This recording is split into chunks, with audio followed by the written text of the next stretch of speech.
Shalom saudara dikasihi Tuhan, Shalom. Puji Tuhan, kita bertemu kembali dalam ibadah kita. Mari saudara-saudaraku, kita mau satukan hati kita berdoa. Terima kasih Bapa kami yang baik. Kami bersyukur Tuhan punya Allah seperti Engkau Bapa yang baik. Tiada sesuatu hal pun Tuhan Yesus yang terjadi tanpa penyertaan Tuhan Yesus dalam kehidupan kami. Sebab itu kami mau berserah Tuhan ke dalam tangan Tuhan. Sebab kami percaya Tuhan, Allah kami Allah yang baik, Allah yang luar biasa, yang selalu menyertai setiap kami Tuhan Yesus. Terima kasih Bapa yang baik. Haleluya. Mari saudara-saudara kita naikkan pujian ini. Kita katakan, Roh-Mu yang hidup penuhi kami Tuhan.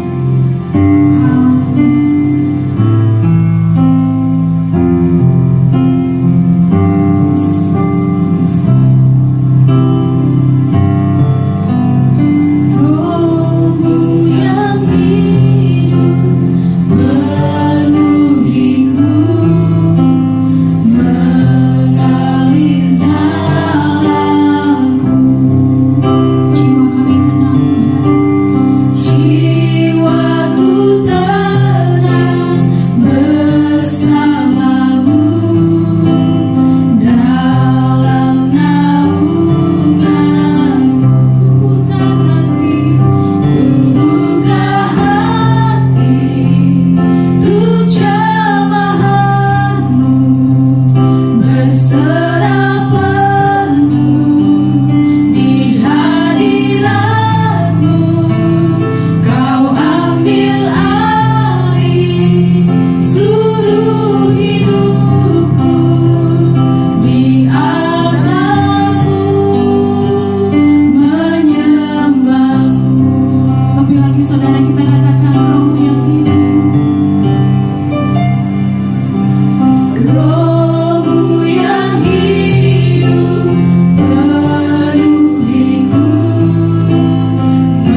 saudara-saudaraku yang terkasih dalam Tuhan Yesus, tiba saatnya kita akan mendengarkan firman Tuhan.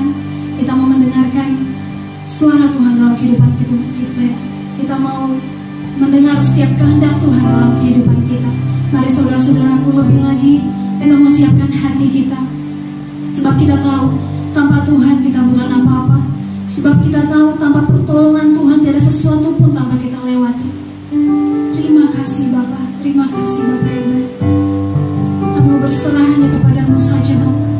Kami mau berserah pada Allah kami yang hebat, Allah kami yang dahsyat, Allah kami yang luar biasa.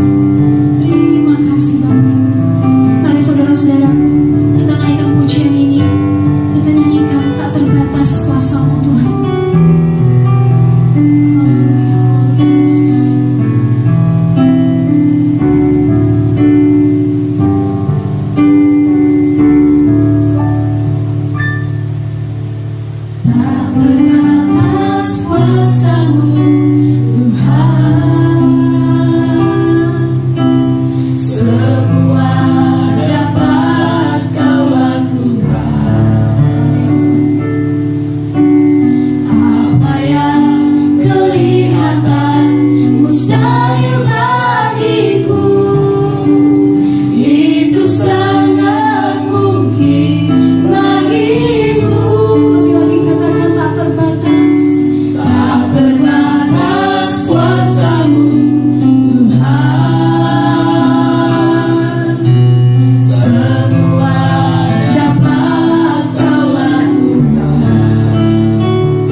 Selamat hari Minggu saudara-saudara sekalian. Puji nama Tuhan, kita dapat bertemu kembali di dalam ibadah kita masing-masing dari rumah kita. Tuhan yang kita sembah adalah Tuhan yang tidak dibatasi oleh ruang dan waktu. Tuhan yang ada bersama dengan kami di tempat ini juga bersama dengan saudara di rumah. Tuhan yang kami sembah di tempat ini itu juga Tuhan yang saudara muliakan di rumah atau di tempat di mana saudara berada pada saat ini. Tuhan yang meneguhkan firman-Nya, Tuhan itu juga yang akan meneguhkan saudara dengan kekuatan firman-Nya. Itu sebabnya kita akan mendengarkan kebenaran firman Tuhan, kita akan berdoa bersama-sama. Kiranya damai sejahtera Allah yang melampaui segala akal akan memelihara hati dan pikiran kami di dalam Kristus Yesus. Amin. Bapak Ibu yang saya kasih di dalam Tuhan Yesus, hari ini saya mau berbicara tentang ketakutan gelombang kedua. 100 tahun yang lalu di Spanyol atau di daerah Eropa pada umumnya terjadi sebuah wabah flu yang mematikan. Dalam gelombang yang pertama sebenarnya tidak terlalu banyak korban yang ada, tetapi dalam gelombang yang kedua Oleh karena pada saat itu juga sedang terjadi Perang Dunia yang pertama, maka terjadi penyebaran yang begitu luas di seluruh dunia, bahkan sampai di Indonesia, dan sekitar 20 juta dari penduduk dunia saat itu meninggal oleh karena akibat flu yang terjadi pada saat itu. Jumlah itu bahkan lebih besar daripada jumlah korban Perang Dunia pertama. Hal yang terjadi di dalam kehidupan para murid adalah ketakutan pada gelombang yang kedua. Kita bisa membaca di dalam firman Tuhan Kisah Para Rasul pasal yang pertama ayat 12 sampai 14. Mari kita membuka Alkitab kita dan kita membaca firman Tuhan. Kisah Para Rasul pasal yang pertama ayat 12 sampai 14, demikian firman Tuhan. Maka kembalilah rasul-rasul itu ke Yerusalem dari bukit yang disebut Bukit Zaitun, yang hanya seperjalanan Sabat jauhnya dari Yerusalem. Setelah mereka tiba di kota, naiklah mereka ke ruang atas ke tempat mereka menumpang.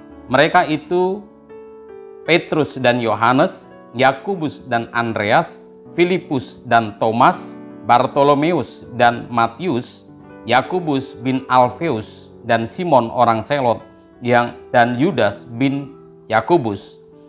Mereka semua bertekun dengan sehati dalam doa bersama-sama dengan beberapa perempuan serta Maria, ibu Yesus, dan dengan saudara-saudara Yesus.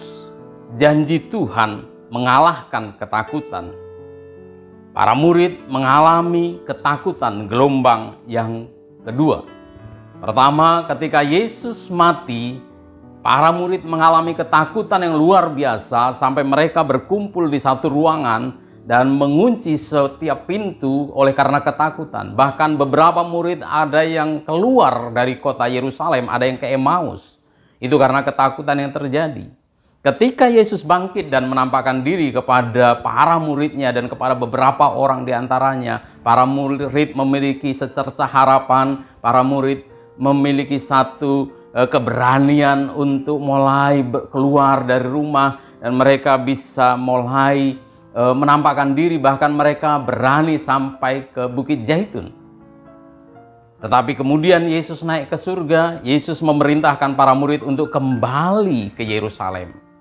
Ketika mereka sampai di Yerusalem, sepertinya mereka kurang nyaman atau mereka masih mengalami ketakutan. Kalau mereka ada di luar, itu sebabnya mereka segera masuk ke dalam ruangan.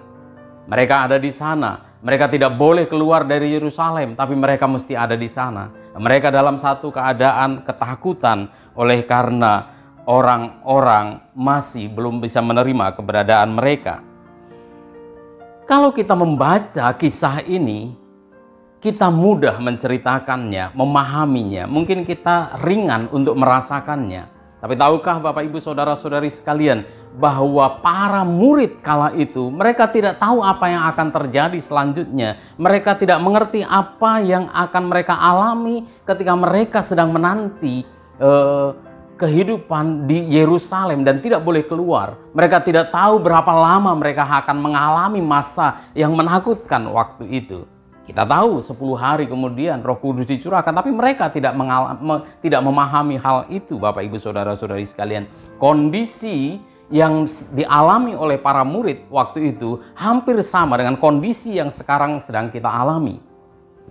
Kita sedang ada dalam sebuah peraturan pemerintah yang mengatakan harus ada pembatasan sosial berskala besar, sehingga kita tidak leluasa untuk keluar. Kalaupun kita keluar, kalaupun kita mau bergaul sama orang banyak, mau bertemu dalam kerumunan, sebenarnya kita sedang berhadapan dengan satu penyakit yang mematikan, dan itu cukup membahayakan. Kita juga tidak tahu berapa lama itu akan terjadi. Kalau itu terjadi hanya 1 hari, mungkin para murid akan mudah menanggulanginya. Kalau itu terjadi 2 hari, mungkin masih biasa-biasa saja. Tetapi ketika itu terjadi 3 hari, 4 hari, bahkan sampai 5 dan 6 hari, tentu mereka semakin lama mengalami masa itu, kekuatan mereka menjadi semakin lemah. Keadaan yang buruk yang kita hadapi, kalau itu kita hadapi dalam waktu yang lama, itu akan mengakibatkan kehabisan tenaga kita. Kita akan merasa bahwa tantangan itu semakin berat. Tapi syukur, puji Tuhan, karena para murid waktu itu mengambil keputusan untuk berdoa kepada Tuhan. Mereka bertekun dalam sehati bersama-sama mereka berdoa. Nah, kita juga mengambil pelajaran dari apa yang dilakukan oleh para murid.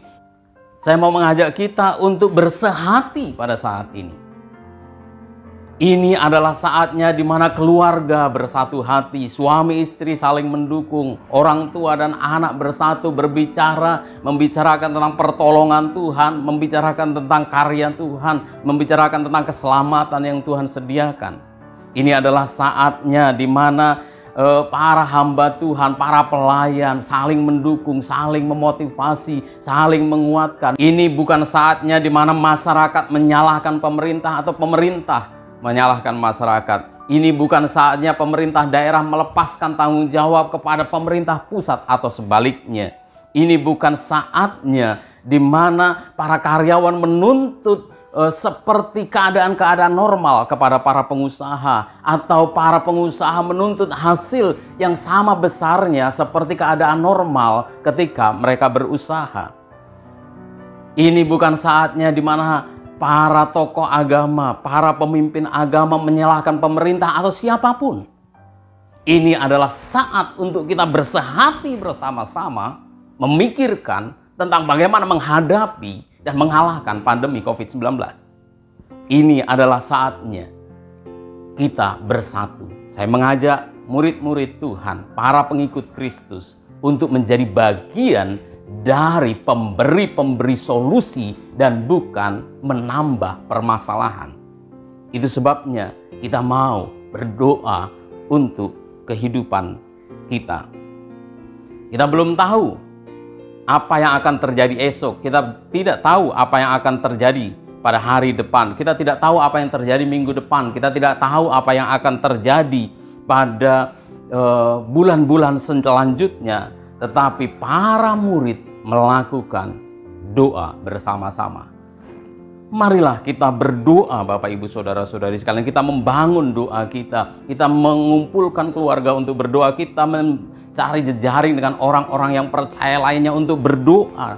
Kita mau menyatukan hati kita berdoa. Kita ingat bahwa Daniel ketika mereka menghadapi tantangan oleh karena perintah raja, mereka berdoa.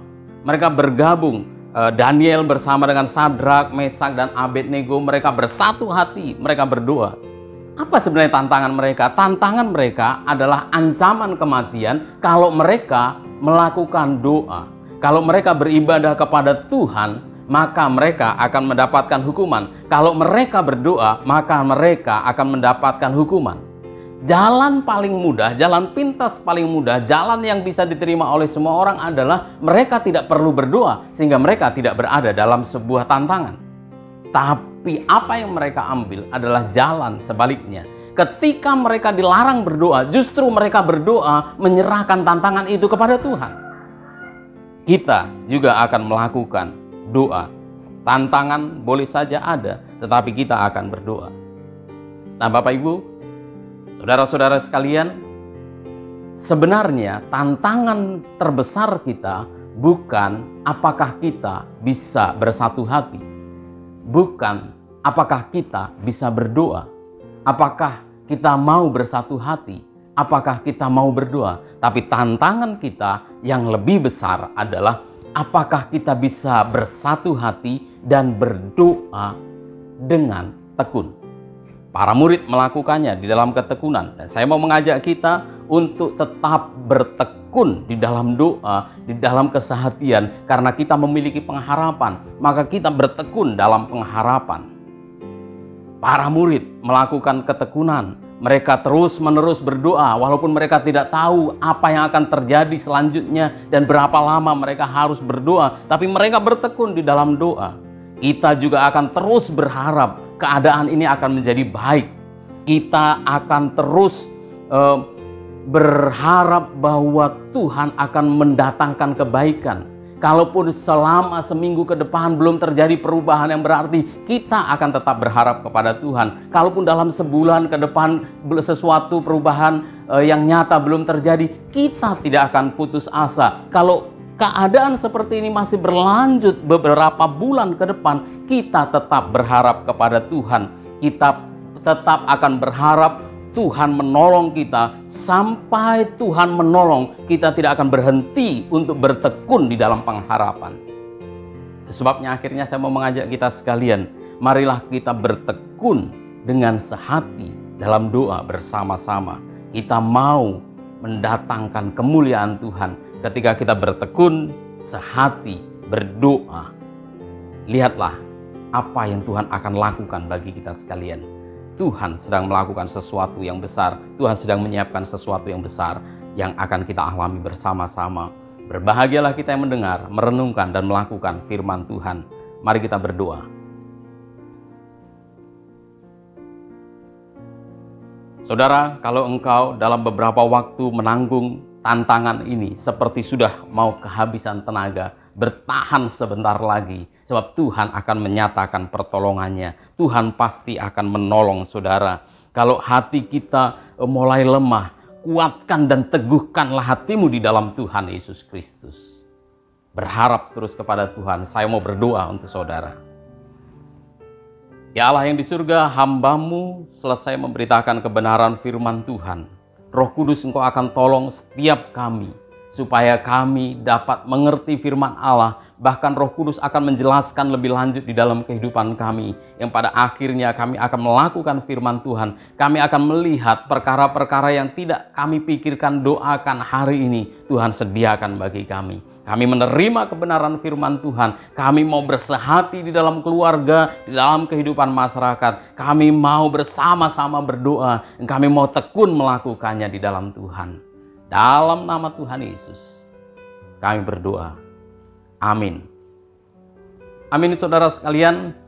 Mari kita berdiri bersama-sama di hadapan Tuhan dan kita akan terima berkat yang dari Allah kita di surga. Kiranya anugerah dari Allah Bapa, keselamatan di dalam Tuhan Yesus Kristus, serta persekutuan di dalam Roh Kudus, menyertai engkau sekalian dari saat ini hingga kekal selama-lamanya. Amin. Amin. Selamat hari Minggu, Tuhan Yesus memberkati saudara sekalian. Salam. Puji Tuhan, saudara-saudara terkasih, tiba saatnya kita mau memberikan persembahan. Sebelum memberikan persembahan, kita bersatu dalam doa. Terima kasih Bapa yang baik, kami bersyukur Tuhan Yesus buat setiap kebaikan Tuhan dalam hidup kami. Sebentar kami mau memberi Tuhan, Tuhan memberkati setiap tangan yang terulur Tuhan. 30, 60, bahkan 100 kali lipat Engkau memberkati Bapa. Terima kasih Bapa yang baik, kami bisa memberi dengan sukacita. Haleluya, amin. Naikkan pujian kita. Haleluya.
Bersama kita.